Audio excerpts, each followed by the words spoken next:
안녕하세요. 설렁탕집을 운영하고 있는 평범한 40대 여성입니다. 사람이 결혼을 하는 가장 큰 이유는 서로 의지하고 싶은 마음 때문인 것 같아요. 저 또한 그랬고요. 나이가 먹어 늙은 후 옆에 기대고 의지할 사람이 필요하다고 생각했으니까요. 어쩌면 운 좋게도 첫 번째 결혼에 대한 좋은 기억밖에 없었기 때문에 깊게 생각도 하지 않고 섣부르게 결혼을 결정한 거였을 수도 있고요. 사연을 시청하시는 분들 중에서는 결혼을 앞두고 있으신 분이나 재혼을 앞두고 계신 분들이 계실 텐데요. 모든 분들이 결혼에 대해 신중하게 선택을 했으면 하는 마음에서 이렇게 사연을 보내게 되었네요. 저는 실패를 했지만 아직 기회가 있는 시청자분들께서는 올바른 선택을 하시면 좋겠는걸요. 그리고 한 가지 당부해드리고 싶은 것이 있다면 결혼이 나의 인생을 구원해 줄 거라는 생각을 버리는 것이 좋다는 것입니다. 결혼은 인생을 구하는 것이 아니라 그저 공유하는 것이거든요. 저는 25살이란 어린 나이에 첫 번째 결혼을 했습니다. 딱히 사고를 쳤다거나 하는 건 아니었지만 항상 늘 같은 곳에서 곁을 지켜주는 남편을 볼 때면 결혼을 해도 되겠다는 확신이 들었거든요. 친정 부모님이나 시부모님이나 두 분 모두 저희의 결혼을 찬성하셨기에 저희는 양가 부모님의 축복을 받으며 식을 올릴 수 있었어요. 결혼 후 저희 부부는 각자의 전공을 살려 일을 했는데요. 결혼한 지 1년이 지나자 시어머니께서는 설렁탕집을 운영하자 권하셨어요. 남편은 극구 반대를 했지만 말이에요. 사실 시부모님께서는 50년이 넘는 시간 동안 설렁탕집을 운영하시며 남편을 키우셨어요. 종업원을 쓰기는 했지만 연세가 있으신 두 분께서 젊은 사람도 없이 그 큰 설렁탕 가게를 운영한다는 것은 체력적으로도 정신적으로도 많이 힘든 일이었죠. 남편도 그걸 알기에 가게 일이라면 진절머리를 치며 반대를 한 것이었고요.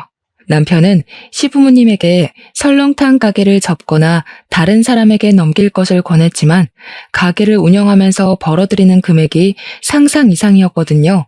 시어머니께서는 죽어도 설렁탕 가게를 이어받지 않겠다며 버티는 남편을 보며 전전긍긍 하셨습니다. 결국 보다 못한 제가 설렁탕 가게를 운영하겠다며 손을 들게 되었죠. 직장을 다니며 푼돈을 벌 바에는 시부모님과 함께 설렁탕 가게를 운영하며 큰 돈을 버는 것이 더 낫겠다고 생각했거든요. 어릴 때부터 어깨너머로 가게 일을 도왔던 남편은 힘든 일이라며 극구 반대를 했지만 이번만큼은 고집을 부리고 말았네요. 저라도 가게 일을 하지 않으면 대대로 내려오던 설렁탕 집의 대가 끊기는 거잖아요. 남편의 앞에서 의기양양하게 말하기는 했지만 처음에는 힘들었어요. 일단 해가 뜨지도 않는 새벽에 일어나는 것부터가 문제였죠. 하지만 힘들었던 것도 잠시, 시간이 지나니 이것 또한 적응이 되더라고요. 그렇게 저는 시부모님과 함께 설렁탕 집을 운영하게 되었고 남편은 열심히 회사를 다니며 행복한 시간을 보냈고요. 하지만 얼마 안 가 행복했던 시간을 덮을 만큼 커다란 불행이 찾아오더군요. 남편이 교통사고로 세상을 떠난 것이었죠. 남편은 음주운전을 하던 차량으로 인해 다치고 말았는데요. 의사는 심하게 다친 남편을 보며 가망이 없다는 말과 함께 고개를 흔들었습니다. 의사의 말처럼 남편은 손 써볼 틈도 없이 허망하게 눈을 감아버리고 말았어요. 갑작스럽게 세상을 떠난 남편의 장례식장은 울음소리가 끊이지를 않았죠. 저 또한 목 놓아 울며 남편을 그리워했고요. 환하게 웃고 있는 남편의 영정사진을 보고 있자니 누구보다 착하고 성실하게 살던 남편을 빼앗아간 하늘이 참 원망스러웠는걸요. 장례식장에 온 모든 사람들은 눈물바다를 만들며 일찍 세상을 떠난 남편을 그리워했지만 슬픈 것과는 별개로 시간은 너무 빨리 지나갔네요. 남편의 장례식이 끝난 후 설렁탕집을 열 때면 저와 시부모님은 아무렇지 않은 척 하긴 했지만 남편의 흔적을 볼 때면 그만 참지 못하고 눈물을 터뜨리고 말았어요. 그러던 중 시어머니께서는 저를 따로 불러 서류를 하나 건네주셨습니다. 이만 각자 살 길을 찾아가라면서요. 아직 이렇게 젊은데 아들 위하는 욕심 하나에 우리가 어떻게 내 앞길을 막을 수 있겠니? 이제 그만 다 잊고 좋은 사람 만나 새 출발해라. 그동안 늙은이 소원대로 힘든 일도 도맡아서 해주고 우리 아들하고도 잘 지내준 거 내가 잊지 않고 기억하마. 어머니, 갑자기 그게 무슨 말씀이세요? 어머니랑 아버지가 계신데 제가 어떻게 재혼을 해서 혼자만 잘 먹고 살 수가 있어요? 저 그냥 어머니 아버지 곁에서 살래요. 아가, 지금은 힘들겠지만 젊고 제일 예쁜 날 다시 좋은 배필 만나서 아기도 낳고 어여쁘게 살아야지. 한번 사는 인생 우리한테 얽매여서 허송세월 보내지 말고 그만 새 출발해라. 내가 사부인한테도 체면이 안 서서 그래. 이제 곁 떠난 사람은 잊고 살아야지. 늙은이 마지막 소원이니 이거 갖고 좋은 사람 만나서 새 출발해라 아가. 시어머니께서는 건물에 관한 문서를 건네주셨습니다. 원치 않았던 이별이 다가와서인지 시어머니께서 저를 귀히 여겨주셔서인지 두 눈에서는 쉴 새 없이 눈물이 흘러나오더군요. 그건 시어머니께서도 마찬가지셨고요. 그 후에도 몇 번이나 시어머니에게 재혼을 하지 않겠다고 말씀을 드렸지만 시어머니는 매섭게 저를 내치셨네요. 아마 자신 때문에 제가 재혼을 하지 않을까 하는 걱정 때문이겠죠. 그렇게 저는 딸처럼 금이야 오기야 보듬어 주셨던 시부모님의 품을 떠나 새 출발을 하게 되었네요.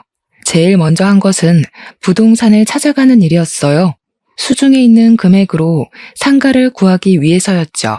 부동산에 들를 때만 해도 혹시나 마음에 드는 상가가 구해지지 않으면 어쩌나 걱정을 했지만 다행스럽게도 부동산 중개인은 저의 마음에 드는 상가를 구해주기 위해 노력했습니다.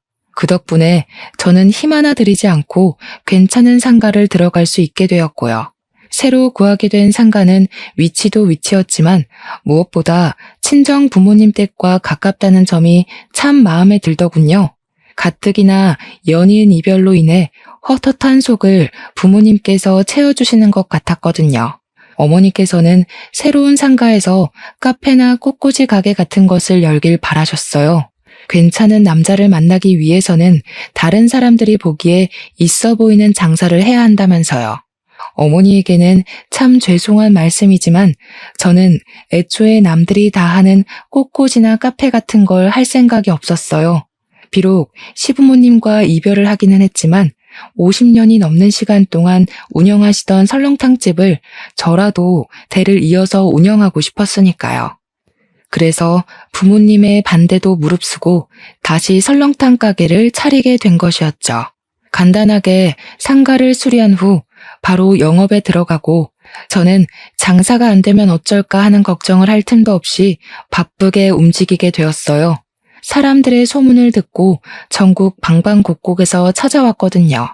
부모님께서는 하루라도 빨리 좋은 사람 만나 재혼하길 원하셨지만 가게 일만으로도 눈코 뜰 새 없이 바빴기에 지난 3년 동안 재혼 상대를 찾기는커녕 제대로 된 연애 한 번 하지 못하고 일만 하게 되었죠. 하지만 등잔 밑이 어둡다는 말처럼 저는 3년 만에 운명처럼 다가온 사람과 새로운 인연을 시작하게 되었습니다. 바로 건물을 구해주었던 부동산 중개인이었죠. 부동산 중개인은 일주일에 4번은 꼭 저희 가게로 출근 도장을 찍었고 이를 계기로 저희는 허물없는 친구 사이가 되게 되었답니다. 다른 사람에게는 할 수 없던 이야기까지 털어놓으면서요. 친구처럼 허물없이 지내다 보니 부동산 중개인은 어느 순간부터 호감을 표시해 왔는데요. 처음에는 망설여졌습니다. 아무리 서로의 마음에 통한다고 해도 개인의 사정이 있는 여자를 중개인의 집에서 환영할 리가 없잖아요. 하지만 그럴 때마다 중개인은 온전히 저의 편이 되어주겠다 약속을 하였고 진실한 그 마음에 반해 결국 저도 마음의 문을 열게 되었답니다. 부모님께서는 드디어 제가 번듯한 남자를 만나 재혼을 한다며 기뻐하셨지만 중개인 쪽 가족들이 마음에 걸리더군요. 아무리 돈을 많이 번다고 해도 한 번 결혼한 흠이 있는 여자를 반겨줄 분은 없으실 테니까요. 그런데 이런 걱정이 무색할 정도로 예비 시부모님은 오히려 이상한 상상을 한 제가 부끄러울 정도로 잘 대해주셨어요. 차별했다는 것을 알고 있는데도 말이에요. 아이고, 젊은 나이에 신랑 먼저 보내고 얼마나 적적하고 힘들었을까. 이혼도 서너 번씩 하는 마당에 우리는 며느리 과거 같은 거 신경 안 써요. 요즘이 어디 조선시대도 아니고. 여자가 이혼 좀 한 게 뭐 그리 흔흠이라고. 그냥 마음 맞는 사람끼리 살림 차려서 백년해로 하면 그만인걸. 이해해 주셔서 감사합니다, 어머니. 너무 큰 흠이 있어서 어머님, 아버님께서 결혼을 반대하시면 어떡하나 솔직히 걱정을 많이 했거든요. 근데 어머님, 아버님이 이렇게 따뜻하게 대해주시니 제가 괜한 생각을 한 것 같아서 참 부끄럽네요. 앞으로 결혼하고 나면 기쁜 일만큼 힘든 일도 많겠지만 그럴 때마다 어머님, 아버님처럼 현명하게 어려운 일 헤쳐나가도록 하겠습니다. 우리 며느리가 좋은 대학 나왔다고 하더니 역시 배운 사람은 뭐가 틀려도 틀려. 아, 결혼해서 지지고 볶고 싸워도 이혼 안 하고 살겠다는 말을 이렇게 고급스럽게 하잖아. 안 그런가, 임자? 당신, 괜히 결혼도 안 한 애들 앞에서 입방정 떨어서 집안 망신시키지 말고 점잖게 좀 있어요. 결혼도 안 한 마당에 시아버지가 무게도 없이 촐싹거리면 며느리가 당신을 뭐라고 생각하겠어요? 제발 채통 좀 지켜요. 우리 이이가 아가씨 같은 며느리 볼 생각에 기뻐서 호들갑을 떤 거니까 너무 안 좋게 생각하지는 말아요. 알았죠? 그럼요. 오히려 아버님께서 워낙 밝으셔서 좋은걸요. 제가 기준 씨도 잘 만났지만 어머님, 아버님 같이 다정하고 쾌활하신 분과 가족이 될 수 있어서 참 다행인 것 같아요. 그럼요. 우리 집이 돈이 없어서 그렇지 화목하기는 얼마나 화목한데 아가씨는 우리 집에 시집 온 걸 감사하게 생각해야 된다니까. 어머님, 아버님을 보니 이 사람과 결혼을 결심하길 참 잘했다는 생각이 들었어요. 아무리 남편이 좋다고 해도 시부모의 등살 때문에 부부의 인연을 다하지 못하고 헤어지는 사람들이 얼마나 많은데 저희 시부모님께서는 힘이 있는데도 불구하고 흔쾌히 저를 가족으로 받아주시니 참 감사한 일이었죠. 결혼을 한 후에는 하루하루가 행복했습니다. 남편과 함께 신혼을 즐기고 있자니 오랫동안 잊고 있던 행복감이 물밀듯이 밀려왔는걸요. 한 가지 아쉬운 것이 있다면 시부모님께서는 가끔씩 아무런 연락도 없이 불쑥불쑥 신혼집을 찾아오신다는 문제가 있었지만 그건 큰 문제가 되지 않았어요. 가끔 불편하기는 해도 모든 것이 친해지고 싶어서 한 행동이신 거니까요. 곧 가족으로서 빠르게 적응하고 나면 이런 행동은 없어질 거라고 굳게 믿었고요. 하지만 이건 어디까지나 혼자만의 착각이더군요. 시부모님께서는 쾌활하게 가족으로 맡아주신 것이 아닌 잠깐 자신들의 욕심을 위해 쾌활한 척 탈을 쓰고 연기를 하고 있는 것이었죠. 결혼한 지 4개월이 조금 넘어갈 무렵 시어머니의 생일잔치로 인해 모든 가족들이 시댁으로 모이게 되었는데요. 시어머니께서 받은 모든 선물을 받으신 후 술판이 벌어지게 되었어요.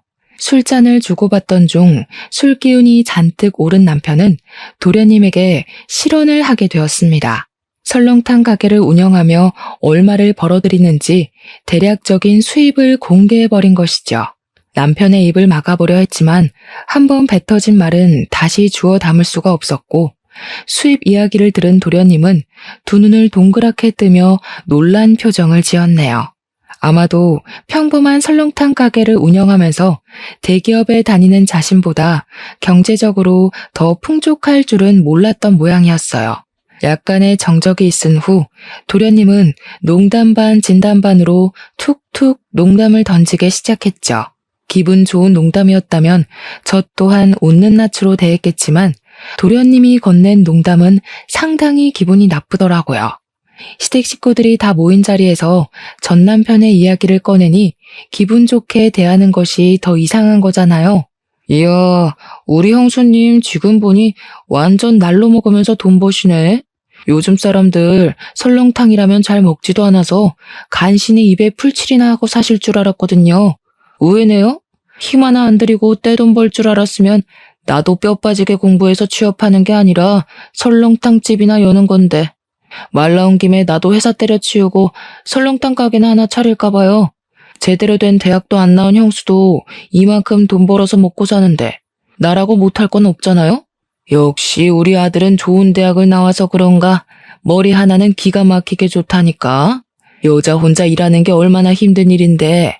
아가, 이참에 내 시동생한테 가게를 맡기는 게 어떻겠니? 원래 장사든 큰일이든 남자가 나서서 해야 잘 되는 법이잖니. 물론 여자 혼자서 그 큰 가게 운영한 것도 참 대단한 일이긴 하지만 그래도 가게 명의는 남자 이름으로 되어 있어야지. 그래야 무슨 일이 생겨도 든든한 남자 뒤에 숨어서 덕을 보지 않겠어? 그럼 저희 가게를 도련님 명의로 바꾸라는 말씀이세요? 그래, 갑작스럽겠지만 시간 지나고 보면 이 시엠이 말대로 하길 참 잘했다고 생각할 거다. 지금이야 너희 부부 사이에 애도 없으니 처녀 때랑 똑같이 식당 운영할 수 있다고 쳐도 애 낳고 살림하다 보면 그게 어디 쉬운 일이니? 집안일 하면서 애 보기도 벅찰 텐데 나중에 절절 매면서 일면식도 없는 사람한테 가게 맡겨서 홀랑 사기당하는 것보다 가족한테 맡기고 편하게 식당 일 봐주면서 월급 받아 먹는 게 좋지. 잠깐씩 일하고 월급 200씩 가져가면 그것만큼 좋은 직장이 어디 있니? 결혼한 여자는 어떻게 됐던 남자 주머니에서 나오는 돈을 받아 먹어야 편한 법이야. 서방도 있는 여자가 돈 욕심 부리는 것도 안 좋은 거다. 에이, 엄마. 아무리 그래도 사장님이었는데 200이 뭐예요? 만지던 돈이 있는데 못해도 250은 줘야지. 형수, 저 그렇게 쪼잔한 놈 아닌 거 아시죠? 저한테 가게 맡겨주시면 일 안 나오셔도 달에 250은 챙겨드릴 테니 저한테 가게 넘기는 거 잘 생각해 보세요. 형이랑 현수님 나이도 있는데 이제 편하게 애 가질 생각해야죠. 아무리 그래도 형이 우리 집 장손인데 우리 엄마한테 번듯한 아들 하나는 안겨줘야 될 거 아니에요. 참 기가 막혔습니다. 정중하게 부탁을 해도 분점을 내줄까 말까인데 아예 가게 명의를 도련님 앞으로 바꾸라니요. 실망한 것도 한두 가지가 아니었지만 그 중에서도 제일 기가 막힌 것은 아이를 낳으면 당연히 육아는 엄마의 몫이라고 생각하는 시어머니의 행동이 제일 어이가 없었네요. 아이를 낳는 것은 부부 두 사람의 노력으로 이루어지는 건데 아이를 키우는 것은 온전히 엄마만 해야 된다니요. 말이 안 되잖아요. 입을 꾹 다물고 있자 도련님은 제 손을 잡고 일어나며 당장 명의부터 바꾸자고 말을 하더군요. 콧노래를 부르며 겉옷을 걸치는 시어머니도 강제적으로 손을 잡아 끄는 도련님도 참 뻔뻔하다는 생각이 들었습니다. 이대로 멍청하게 있다간 아무런 노력도 안 한 사람들에게 그대로 가게가 먹혀버릴지도 모른다는 불안감도 같이 느꼈고요. 그래서 도련님에게 잡힌 손을 빼내며 단호하게 설명을 했죠. 아무리 생각해도 이건 아닌 것 같네요. 제가 설렁탕 가게 운영하는 3년 동안 도련님이 저한테 도움 준 적 한 번도 없잖아요. 어머니도 마찬가지고요. 말이야, 제가 걱정되어 그러는 거라고 하지만 실상은 지금 운영하는 가게가 돈이 잘 벌린다고 하니까 어떻게든 가게에 자기 숟가락 올리려고 용쓰는 거잖아요. 지금 도련님이 하시는 행동은 남의 재산 날로 먹으려고 하는 도둑놈이랑 다를 게 없는 거예요. 형수 말씀이 좀 지나치신 거 아니에요? 저도 돈 벌 만큼 버는 놈입니다. 도둑이라뇨. 듣기 거북하네요. 제가 말하는 게 듣기 거북하셨나요? 저도 똑같아요. 노력이라고는 털끝만큼도 안 한 사람이 돈 된다는 말에 군침 흘리면서 육아니 뭐니 쓸데없는 말 갖다 붙이면서 가게를 통째로 삼키려고 하는데 기분이 좋을 리가 없죠. 가족이라고 이름표만 붙여놓는다고 해서 모든 일이 용서되는 건 아니잖아요. 아가, 너 지금 시애미도 있는데 시동생한테 그게 무슨 말버릇이냐? 도련님한테 버릇없이 굴었던 건 사과드리겠지만 어머니께서도 다 가족이 되는 과정에서 겪는 문제라고 생각하고 너그럽게 이해해 주세요. 피 섞인 가족들끼리도 돈 때문에 싸우는 세상에 피 한 방울 안 섞인 가족끼리 돈 문제 가지고 싸우면 얼마나 보기 흉하겠어요. 조금 정없이 들릴 수도 있겠지만 이렇게 선을 그어놔야 나중에 돈 문제로 얼굴 붉힐 일이 없죠. 계획대로 가게를 갖지 못해서인지 아니면 자신의 잘못을 꼭 집어 민망했기 때문인지 시어머니와 도련님의 얼굴은 붉게 상기되어 있었습니다. 결혼한 지 1년도 안 된 며느리가 자신들에게 따박따박 말대답을 할 줄은 꿈에도 몰랐겠죠. 하물며 저는 한 번 결혼을 했다는 흠까지 달고 있었으니까요. 저 또한 시댁 식구들과 얼굴을 보고 부딪히며 돈 문제로 싸우고 싶지는 않았어요. 하지만 처음부터 허술한 모습을 보인다면 다음에는 더 큰 것을 바랄 게 틀림없었기에 어쩔 수가 없었는걸요. 도련님과 싸움이 있은 후 저를 대하는 시부모님의 태도는 전과는 많이 달라졌습니다. 설거지조차 하지 못하게 하셨던 시부모님께서는 소위 말하는 시자 노릇을 하기 시작했거든요. 밤 11시가 넘는 시간에 자신의 다리가 아프다는 이유로 차로 1시간이 넘게 가야 하는 시댁으로 저만 부른다거나 허락도 없이 집에 들어와 살림살이에 대한 꾸중을 늘어놓는 행동을 서슴없이 하셨죠. 이쯤 되면 왜 이혼을 하지 않고 살았냐고 물어보실 텐데요. 이유는 간단했습니다. 시댁 식구들 사이에서 남편은 갈등을 중재하기 위해 부단히 노력을 했으니까요. 하루하루 살얼음판 같은 시간을 보내던 중 도련님께서도 결혼을 하며 아파트로 이사를 가기로 했는데요. 아쉽게도 1억이 모자라 평수가 작은 집으로 이사를 가야 된다고 하소연을 하더군요. 그 말을 듣자마자 시어머니는 점수를 딸 수 있는 좋은 기회라며 당장 통장을 털어 1억을 보태라고 말씀을 하셨고요. 빌려주는 것이야 그럴 수도 있겠지만 눈치를 보아하니 도련님은 1억을 꿀꺽할 생각인 것 같았어요. 그래서 단칼에 거절을 했죠. 적은 돈도 아니고 억이나 되는 돈을 남의 손에 쥐어줄 수는 없는 일이잖아요. 남이 쓰던 중고품을 불쌍해서 걷어줬더니 어디 감히 시댁 어려운 줄을 모르고 따박따박 말대답을 해. 네 어미가 집에서 시부모 앞에서 말꼬리 잡으면서 대들라고 그렇게 버르장머리 없이 가르치던? 이래서 남 손때 탄 헌건 집에 들이는 게 아니라고 했는데 어떻게 사람한테 어떻게 중고품이라는 말을 할 수가 있어요? 이 사람이나 되니까 저랑 결혼해서 살아주는 거예요. 이 사람 아니면 저 아직도 노총각 신세 못 면하고 어머니 밑에서 밥이나 축 내면서 살았을 거라고요. 어머니가 이 사람 물건 취급하면서 하대하면 제가 무슨 낯으로 장인어른이랑 장모님을 뵙겠어요? 1억이 땅 파서 나오는 푼돈도 아니고 통장에 1억이 없어서 못 빌려주는 게 저희 잘못은 아니잖아요. 뭐야? 장손이라고 귀 키워놨더니 어디 저런 되바라진 것한테 올려서 어미한테 대들어? 남들한테 웃음 팔고 술 팔아 장사하는데 통장에 1억이 없기는 왜 없냐? 그저 저 몹쓸 것이 피 한 방울 안 섞인 시댁 식구들한테 돈 쓰기가 아까우니까 발 빼는 거지. 나는 가족한테 돈 아끼면서까지 구두쇠짓 안 한다. 너 같은 거 며느리라 부르기도 싫고 우리 집에 들이기도 싫다. 그러니 당장 짐 싸서 나가. 어머니, 정말 왜 이러세요? 저 어머니 아들이기 전에 이 사람 남편이에요. 어머니가 진짜 저를 귀하게 생각하신다면 이 사람한테 하대하는 것도 멈추시고 제발 사람답게 대해주세요. 지금 돈 가지고 아까워서 쩔쩔매는 건 어머니잖아요. 이 집 팔아서 돈 마련하면 될 걸 어머니도 그러기 싫으니까 이 사람한테 덤터기 씌우면서 책임 전가하는 거잖아요. 어머니가 뭐라 하시던 저 이 사람이랑 헤어질 생각 없어요. 그러니까 계속 이 사람한테 하대하고 못 살게 굴 작정이시라면 저 어머니랑 손절할 수밖에 없어요. 아이고, 자식 새끼라고 키워놨더니 어미 앞에서 손절한다는 말이나 하고 가슴이 썩어 문드러져도 이것보다 아프진 않을 게다. 저 방자한 것이 뭐라고 속닥거렸기에 이 어미한테 손절을 한다는 얘기가 나와? 남편은 급기야 손절 이야기까지 꺼내며 방패막이 되어주더군요. 그런 남편의 모습을 보며 참 고맙다고 미안하기도 했네요. 저와 결혼하지 않았더라면 남편이 시어머니와 틀어질 일도 도련님과 얼굴을 붉히며 싸울 일도 없었을 테니까요. 시댁 식구들과 크게 싸운 후 남편은 정말로 시댁의 발길을 끊고 생활을 했어요. 제 입에서 먼저 시댁에 가자는 말을 할 정도로 남편은 시댁과 담을 쌓고 살았어요. 오죽하면 고집 센 시어머니와 도련님이 먼저 연락을 해 사과를 할 정도로 남편은 참 단호했죠. 시댁 식구들이 아무리 뭐라고 해도 상관없었습니다. 남편은 언제나 든든한 방패막이 되어주었으니까요.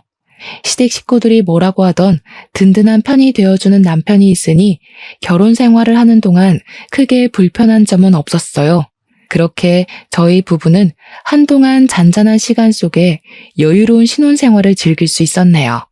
하지만 사람이 살면서 계속 좋은 일만 있을 수 없듯이 저희에게도 문제는 찾아왔어요. 전세 사기가 극성을 부리며 부동산 중개업 일이 이전처럼 수입이 나오지 않는 것이었죠. 중개업 일은 생활비를 간신히 충당할 정도로 사정이 안 좋아졌고 남편은 다른 일감을 찾아 일을 하게 되었는걸요. 막노동 일로 힘들어하는 남편에게 가게를 같이 하자고 제안을 했는데요. 그렇게 되면 부부끼리 같이 할 시간이 줄어든다며 고개를 흔들더군요. 물론 같이 가게를 연다면 같이 할 시간이 줄어들기는 하겠지만 그래도 막노동 일로 피곤에 찌들어 여기저기 파스를 붙이는 모습을 보는 것보다는 나을 것 같았습니다. 계속해서 가게 운영에 대한 문제로 실랑이를 하던 중 남편은 뜻밖에도 사업을 하겠다며 돈을 빌려달라고 하더군요. 중고차 사업 말이에요. 처음에는 의아했지만 남편은 평소 차를 좋아하기도 하고 차에 대한 지식도 많은 편이었기에 중고차 사업을 시작하면 잘할 수 있을 거란 생각이 들었고 남편에게 사업 자금을 빌려주게 되었죠. 사업 준비가 마무리되자 남편은 손을 꼭 잡으며 자신이 꼭 성공해 설렁탕 가게를 열지 않아도 떵떵거리고 살 수 있을 정도로 돈을 많이 벌어주겠다고 말을 했는데요. 일어날 리 없는 터무니없는 말이긴 했지만 기분이 좋긴 했습니다. 현실 가능성이 있든 없든 남편이 저를 위하는 마음만은 진심인 거잖아요. 남편의 마음을 믿었기에 사업이 잘 될 거라 믿어 의심치 않았는걸요. 하지만 단단하다고 생각했던 믿음은 그리 오래가지 못했습니다. 사업을 시작하고 난 후 남편은 딴 사람이 됐다고 생각해도 될 만큼 180도 다른 태도를 보였거든요. 성실하게 일하기는커녕 남편은 해가 중천에 뜰 때까지 침대에서 한 발자국도 움직이지 않고 버티며 핸드폰 게임만 했어요. 빌려간 사업 자금을 갚기는커녕 매번 미안하다는 말만 하며 갚는 것을 미뤘고요. 처음에야 사업이 잘 풀리지 않아서 그런가 보다 이해하려고 했지만 자꾸만 게으른 태도를 보이니 남편의 행동을 이해하려야 할 수가 없었죠. 저도 사업을 하는 입장으로서 자신만의 사업을 하는 게 얼마나 고단하고 힘든 일인지 알기는 했지만 그래도 한번 시작한 일이니 끝까지 책임지고 최선을 다하는 것은 당연한 거잖아요. 하지만 이상하게도 남편은 어디서 돈이 나는지 중고차 사업을 시작한 후 비싼 외제차며 명품같이 값나가는 것들에 돈을 쓰더라고요. 이쯤 되니 남편이 도박이나 사채에 빠졌다고 확신을 하게 되더군요. 그래서 아무도 몰래 남편의 회사로 찾아가게 된 것이죠. 몰래 잠입하는 마음으로 몰래 회사로 들어갔는데요. 중고차가 진열된 앞에는 도련님과 남편이 같이 서 있더군요. 깜짝 놀랐습니다. 아무리 가족이라도 사업은 같이 하지 않는다고 먼저 말을 꺼낸 사람은 남편이었거든요. 더군다나 도련님은 돈 욕심이 많아서 사업을 같이 하면 절대로 안 된다고까지 말을 했고요. 남편과 도련님의 눈을 피해 몸을 숨기고 있자 둘이 하는 대화가 들려왔어요. 대화를 엿들을 생각은 아니었지만 거리가 가까운 편이라 그런지 둘의 대화는 너무 선명하게 들려왔습니다. 진짜 형은 비위도 좋아. 도대체 형수 같은 드센 여자랑 어떻게 한 입을 덮고 사는 거야? 시댁 식구한테도 그렇게 쏘아붙이는데 다른 때는 어떻겠냐고. 솔직히 나는 형수가 전에 한번 갔다 오기도 했으니까 우리 집에 바싹 엎드려서 자기 간이랑 쓸개도 다 내주면서 살 줄 알았다? 엄마도 그거 보고 형이랑 형수 결혼시킨 거잖아. 근데 웬걸? 발톱만한 일에도 손해보려고 하면 발작을 일으키면서 난리를 피우는데 어우, 나는 억만금을 준다고 해도 형수 같은 여자랑 못 살아. 네가 그러니까 아직도 월급쟁이 신세 못 면하고 사는 거야. 큰돈 벌려면 기센 여자 비위 맞출 능력 정도는 있어야지. 너는 공부 잘하는 것만 성공인 줄 알았지? 인생에서 공부머리보다 더 중요한 게 눈치머리야. 막말로 만날 구박하는 상사랑 사는 것보다야 드세더라도 마누라랑 살면서 돈 빼는 게 훨씬 낫지. 그리고 그렇게 즐기고 드센 여자들이 또 잘해주면 금방 넘어와요. 형, 잔머리 하나는 끝내준다니까. 형수한테 돈 뜯어내려고 우리끼리 짜고 친다고 누가 생각이나 하겠어? 그래도 형수 계속 데리고 살 생각은 아니지? 통장 잔고 다 뽑아먹고 나면 바로 버려야지. 너 같으면 찔러도 피 한 방울 안 나올 것 같은 여자랑 애 낳고 백년해로 하면서 살 수 있겠냐? 그나마 돈이라도 있으니까 씹히지도 않은 질긴 성격 받아주면서 있는 거지. 자고로 결혼은 네 형수처럼 남자 알기를 자기 발밑으로 보는 여자가 아니라 남편만 아는 순종적인 여자랑 하는 거야. 아, 불쌍한 우리 형수. 형수는 자기 남편 속이 이렇게 시커먼 줄 생각도 못할 텐데. 생각해보면 형수도 안 되긴 했어. 젊어서 남편 먼저 보내고 재혼한 남자는 숟가락으로 자기 통장 잔고 퍼먹을 생각만 하고 있으니. 불쌍하긴 과부 인생 잠깐이나마 구제해준 걸 고맙게 생각해야지. 입을 틀어막으며 튀어나오려는 목소리를 참기는 했지만 두 눈에서 흘러내리는 눈물까지는 어쩌지 못했는걸요. 진실된 남편의 행동을 보고 결혼을 결심한 것인데 그 모든 것이 다 돈을 노리고 한 가짜였다뇨. 믿을 수가 없고 믿고 싶지도 않았습니다. 하지만 남편은 계속해서 도련님과 대화를 하며 현실을 부정한 기회조차 주지 않더군요. 물밀리듯 덮쳐오는 배신감에 치가 떨리기도 하고 한편으로는 아무런 의심 없이 남편을 믿은 스스로가 너무 바보같이 느껴지기도 했네요. 모든 진실을 알고 나니 다시 집에 들어가는 것조차 겁이 났어요. 집 곳곳에 남아있는 남편의 흔적을 볼 때마다 남편의 저를 향해 했던 온갖 안 좋은 말들이 떠오를 것 같았거든요. 도망치고 싶기도 했죠. 아무리 가까운 사람이라고 해도 나에게 해가 되는 행동을 한다면 가차없이 처리를 할 거라고 다짐을 했었는데요. 막상 가까운 상대를 처리해야 할 현실이 닥쳐오니 그러지도 못하겠더라고요. 상황이 이렇게 되니 문득 전 시부모님들이 떠올랐어요. 욕심 때문에 딸처럼 아껴주시던 시부모님도 버리고 재혼해서 벌을 받는 건 아닐까란 생각이 들었으니까요. 예전에 저였다면 당장 증거부터 잡겠다며 설쳤겠지만 충격이 커서인지 도저히 그럴 힘이 나질 않았어요. 복수를 하기는커녕 밥을 넘기는 것조차 힘들어 한동안은 죽만 먹어야 했죠. 하지만 계속해서 시짜짓을 하는 시어머니와 가증스럽게도 그런 시어머니를 막으려는 신용을 하는 남편을 보니 더 이상 이렇게 살 수는 없다는 생각이 들었어요. 그래서 그때부터 이혼 전문 변호사를 고용해 이혼 준비를 시작한 것이죠. 이혼 소송을 걸자마자 남편은 팔짝 뛰며 가게로 달려왔습니다. 신발도 짝짝이로 신고 말이에요. 갑자기 이혼이라니. 여보, 왜 그래? 혹시 준경이랑 같이 사업하는 것 때문에 화나서 그런 거야? 그런 거라면 내가 사과할게. 나는 당신이 준경이를 너무 싫어하니까 같이 동업하는 거 말했다가는 너무 싫어할 것 같아서 비밀로 한 건데 당신이 싫다고 하면 준경이한테 당장 사업에 손 떼라고 할게. 당신은 내가 언제까지 당신 손아귀에서 놀아날 거라고 생각했던 거야?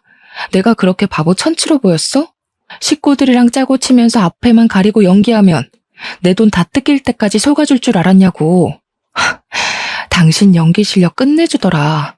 아주 감쪽같이 속았어. 조금만 더 했으면 진짜 통장에 있는 돈다발을 그냥 갖다 바칠 뻔했잖아.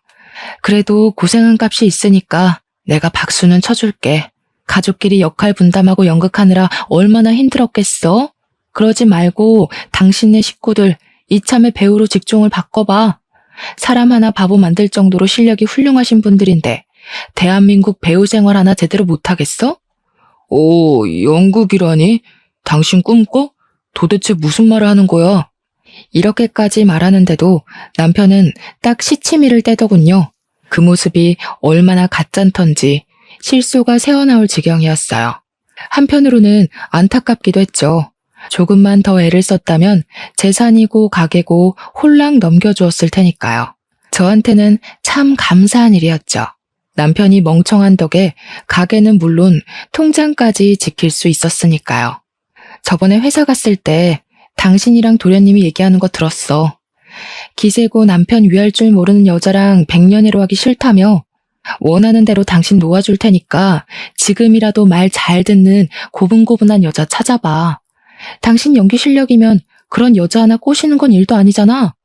돈 좀 있다고 해서 흠 있어도 데리고 살려고 했었는데 이런 식으로 나오면 재미없지. 돈이라도 없으면 내가 당신같이 남 손 탄 여자랑 왜 사는데? 이혼?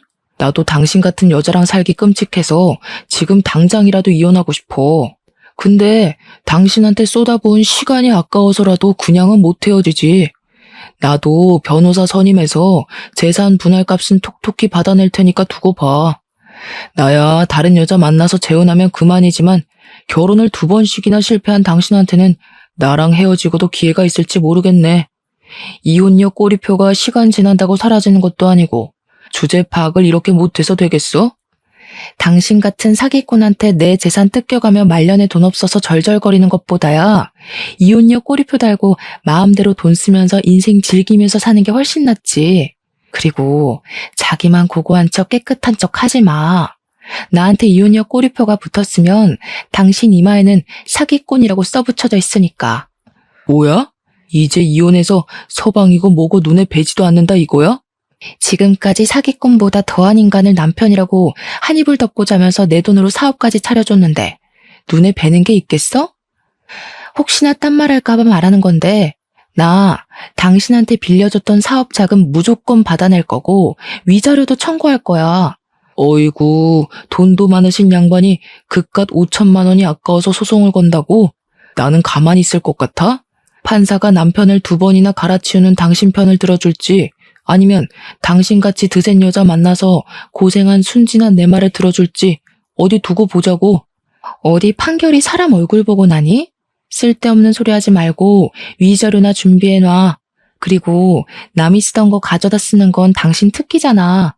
그래서 나랑 결혼도 하고 남의 타던 중고차도 가져다가 파는 거지. 남이 쓰던 흠 있는 여자 주워서 결혼했다고 신세 탓하지 말고 제발 주위를 돌아봐. 당신 눈이 남이 쓰다 버린 중고품 정도밖에 안 돼서 그런 거니까 오히려 본색을 드러낸 남편에게 고마웠습니다. 덕분에 아무런 미련 없이 이혼 소송을 준비할 수 있었으니까요. 이혼 소송을 하며 저희는 별거를 하게 되었는데요. 눈치를 보니 남편 또한 변호사를 만나고 있는 것 같더라고요. 이혼 소송을 하는 것은 생각보다 힘든 일이었습니다. 상대방에게 이혼 책임이 있는 것과 별개로 재산이 많은 쪽이 재산 분할을 해줘야 했거든요. 남편도 이걸 노리고 더 많은 재산 분할을 갖기 위해 애를 쓰는 것 같았어요. 참 괘씸했죠. 아무런 노력도 없이 시댁 식구들 앞에서 몇 번 연기를 한 것이 전부인데 재산을 나눠달라고 하다니요. 기부를 할지언정 절대로 남편에게 재산을 나눠주고 싶지 않았습니다. 그래서 많은 돈이 깨지는 것을 감수하면서 몸값이 비싸기로 유명한 변호사를 고용한 것이죠. 이혼 소송을 시작한 후 시어머니께서는 직접 설렁탕 집까지 찾아와 행패를 부렸네요. 이혼한 주제에 방자하게 자기 아들에게 이혼 소송을 걸었다면서요. 가게 일을 도와주시던 부모님께서는 행패를 부리는 시어머니를 보며 옷소매를 걷어붙이셨는데요. 저는 화를 내는 부모님을 말렸어요. 아무리 화가 난다고 하더라도 이혼을 하기 위해서는 증거를 남기는 것이 제일 중요하잖아요. 시간이 지나고 시어머니에 이어 시아버지까지 합세를 했습니다. 결국 거세지는 난동에 부모님은 가게 문을 박차고 나가 화를 내셨죠. 도대체 딸 교육을 어떻게 시켰길래 이혼녀 딱지단 주제에 우리 아들한테 이혼을 요구한답니까? 사부인은 애한테 시댁 식구들을 발밑으로 봐도 좋고 자기 인생 구해준 남편한테 막대해도 좋다고 가정교육을 그렇게 개같이 가르치셨습니까? 아이고, 누가 들으면 그쪽 아들은 아주 대통령감인 줄 알았게요. 돈도 못 벌어서 마누라 등골 빼먹는 비렁뱅이보다야 이혼녀가 100배 1000배 낫죠. 이제 보니 이서방만 뻔뻔한 게 아니라 사부인네 가족 전체가 아주 얼굴에 철판을 깔았네요. 그게 아니면 가족끼리 똘똘 뭉쳐서 사람 하나 속여먹는 몰상식한 짓은 안 할 테니까요. 아무리 돈이 좋다고 해도 그렇지 어떻게 다른 사람도 아니고 며느리 돈을 뺏어갈 생각을 하세요?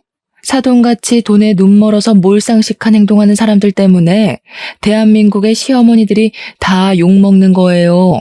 이 여편네가 진짜 보자 하니까 이래서 가정교육이 중요하고 하는 건데 어미나 딸년이나 독종이 따로 없으니 어디 우리 아들이 숨막혀서 살겠습니까? 당신 딸년이 우리 아들이랑 살겠다고 해도 내가 반대할 거니까 당장 돈이나 내놔요. 말씀하시는 거 하곤 참 기품이 넘치십니다. 사돈, 자기 마음에 안 든다고 욕이나 찍찍 뱉어대시고 어디 계속 상스러운 말씀만 해보세요. 그럴수록 사돈 이미지만 깎아내려지는 거니까. 그리고 왜 우리 딸이 그쪽 아들한테 돈을 줘야 됩니까? 먼저 사기꾼처럼 우리 딸 돈 가져가겠다고 사기친 사람이 누군데? 지금 이렇게 멀쩡한 남의 가게에서 시위할 게 아니라 나가서 휴지 쪼가리라도 주우면서 푼 돈이라도 버세요. 우리 딸한테 위자료 내려면 그쪽 아들 수입 가지고는 턱도 없을 테니. 저 옆에 내가 어디 감히 그 더러운 주둥이로 우리 아들 이름을 올려? 어디 내가 가만히 있을 것 같아? 시어머니는 그기야 손톱을 세우고 어머니에게 달려들기까지 했습니다. 시아버지와 아버지가 아니었다면 몸싸움이 크게 벌어지고도 남았을 만큼 시어머니는 격한 감정을 주체하지 못하고 있었어요. 시어머니는 시아버지에게 잡히고도 정신을 못 차리고 씩씩거리며 화를 냈는데요. 저는 그런 시어머니 앞에 고개를 숙이고 큰 절을 올렸네요. 재산 분할 문제로 골머리를 썩고 있었는데 이렇게 몸소 나서주시니 감사해서 제가 뭐라 드릴 말씀이 없네요. 어머님이 저희 가게 와서 깽판만 안 쳐주셨어도 그이한테 갈 재산이 좋기 30%는 넘었을 텐데 어머니 덕분에 이제 그 일을 땡전 한 푼 안 드리고도 쫓아낼 수 있게 됐으니 제가 감사하다는 말씀을 안 드릴 수가 없네요. 어머니, 큰돈 나가지 않게 힘써주셔서 정말 감사드립니다. 이렇게까지 해주시다니 감동입니다. 뭐? 우리 아들을 땡전 한 푼 안 주고 쫓아내? 걷어준 은혜를 원수로 갚아도 유분수지. 어디 감히 건드릴 게 없어서 귀한 우리 장손을 건드려? 지금이야 네가 이긴 것 같지? 두고 봐라.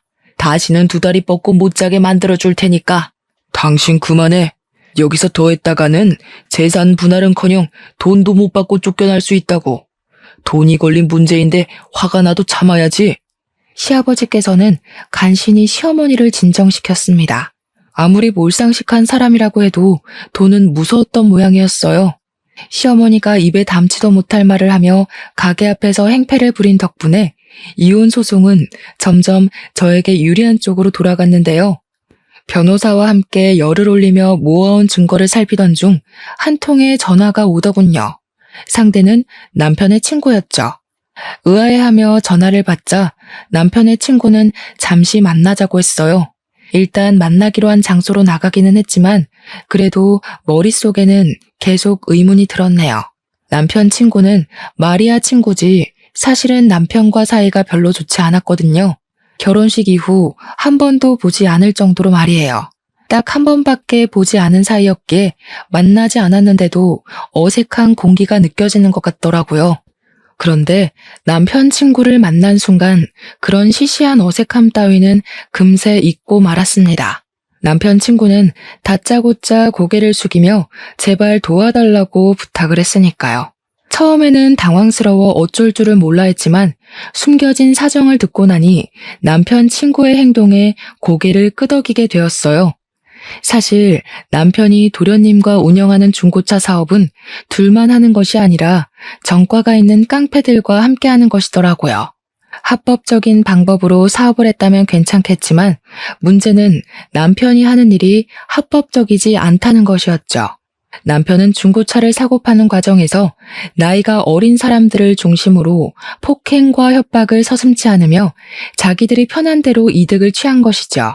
강력계 형사로 일을 하고 있는 남편 친구는 사촌 동생을 통해 우연히 알았던 거고요.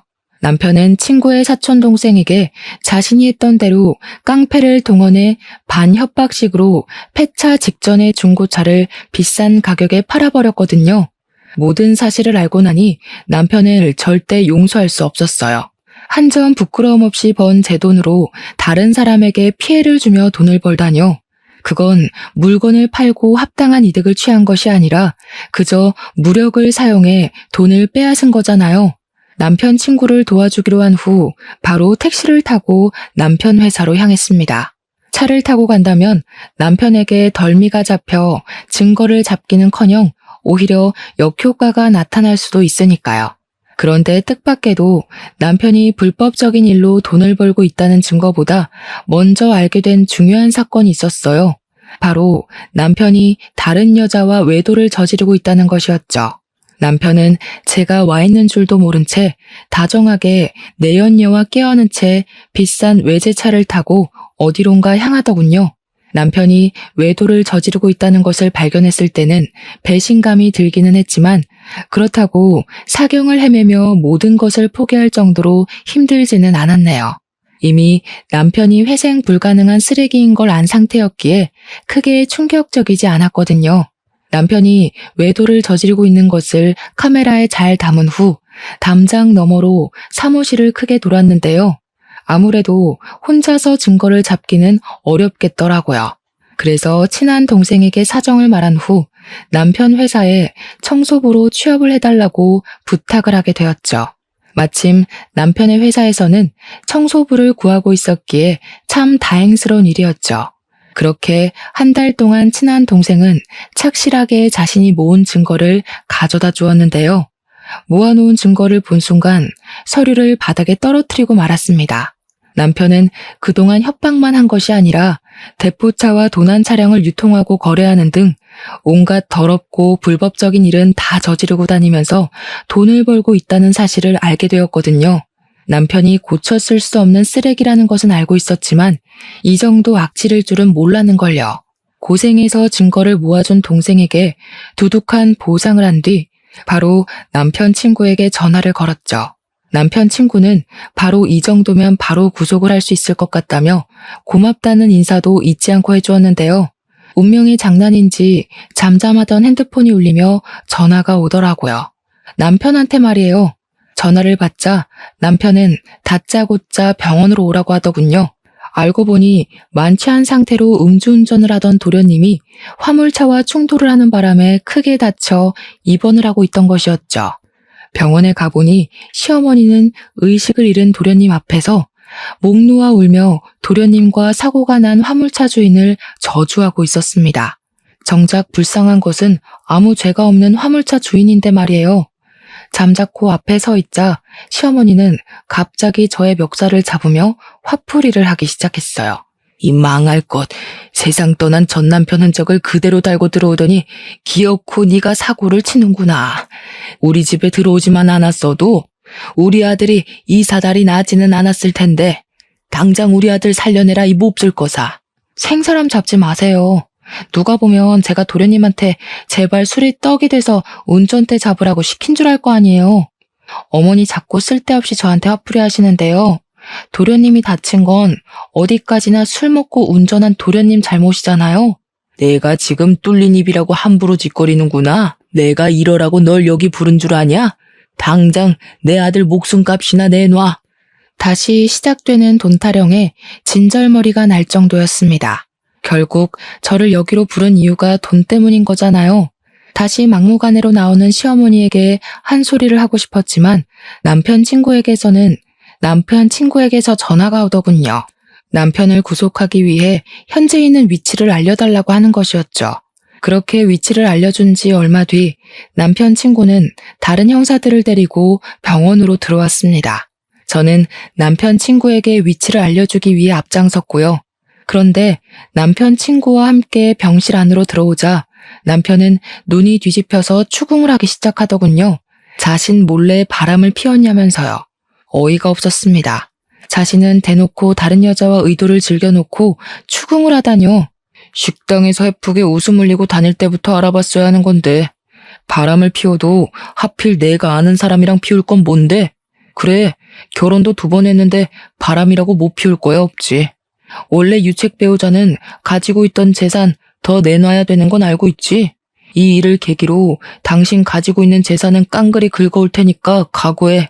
마누라 재산 탐내기 전에 같이 경찰서부터 가줘야겠는데 이 자식이 남의 마누라랑 바람 피운 주제에 경찰서는 무슨 경찰서야?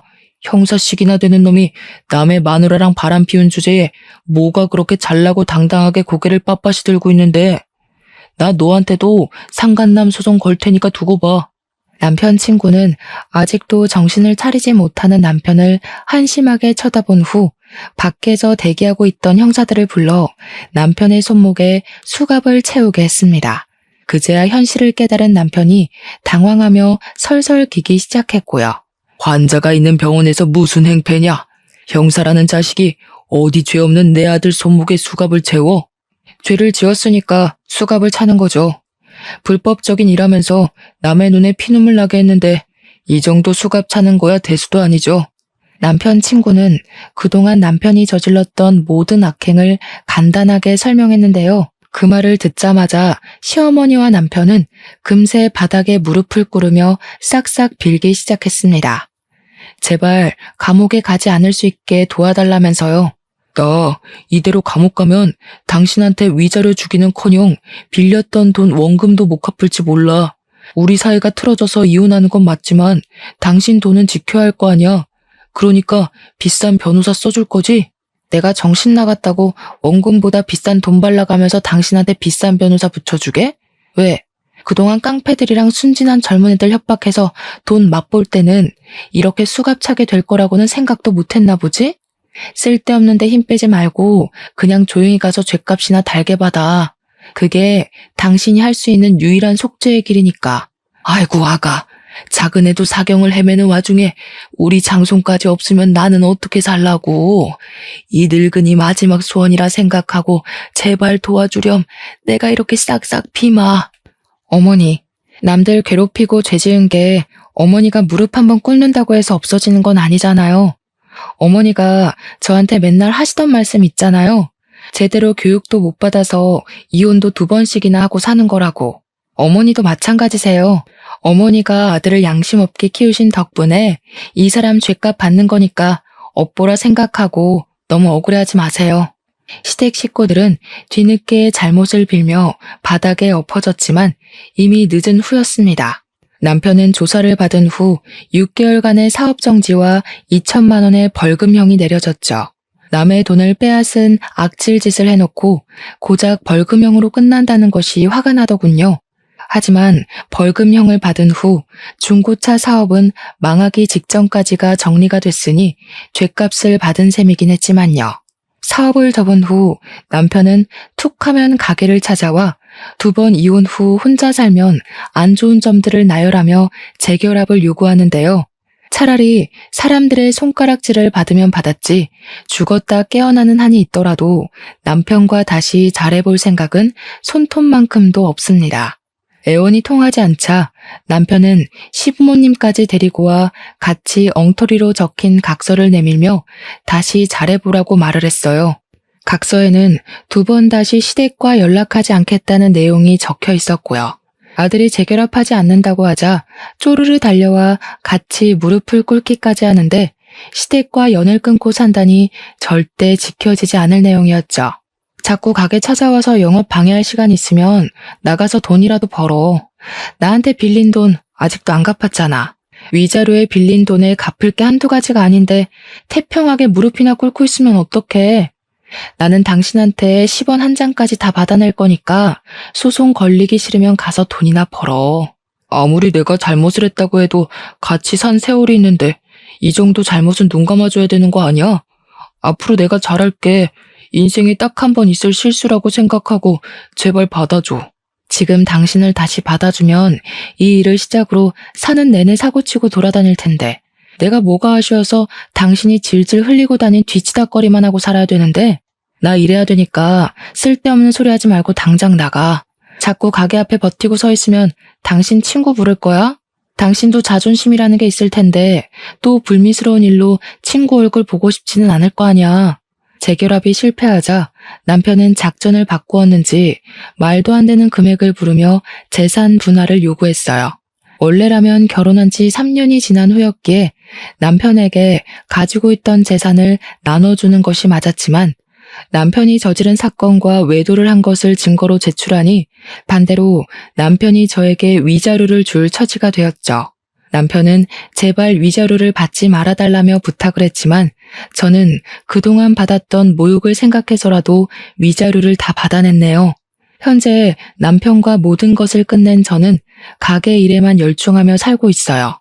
속사정을 잘 알지 못하는 사람들은 여자 기가 세서 이혼을 한 거라면서 수군거리기도 하지만 무능력하고 찌질한 남편 때문에 속을 끓으며 사느니 차라리 혼자서 벌어놓은 돈이나 펑펑 쓰며 사는 것이 훨씬 나을 것 같다고 생각하게 되었죠.